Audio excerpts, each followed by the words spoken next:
Umuzi.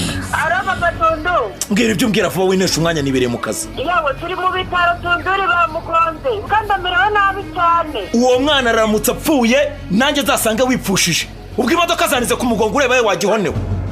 Umuzi ni ikinamico yuje ubuhanga ninyigisho zikomeye kumibanire n'amakimbirane mu ngo. Mvuze ngo iki? Kizeneze. Ndakubwiye ni gasopo. Hari ibidasangirwa. Niba waravuye mu cyaro, uzuje cyangwa se usubireyo. Bigira inzira. N'ingaruka zikomeye ku rubyaro na sosiyete. Oh mama, esa urumeze neza.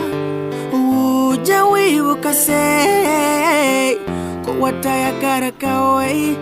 Ikinamico Umuzi mwizaniwe n'umuryango Happy Family Rwanda Organization ugamije guteza impinduka nziza muri sosiyete no kugira ingaruka zirambye mu miryango ku nkunga ya UNESCO. Manzi, iyi ndirimbo mbabarira uyireke pe. Kubera iki sana ya? Iyi ndirimbo itumye nibuka papa. Yikurikire kuri Radio Rwanda buri wa mbere kuva 2:45 kugeza 3 z'ijoro no kuri BNB FM buri wa gatatu no ku cyumweru 1:00 z'umugoroba. Umuzi. Wow.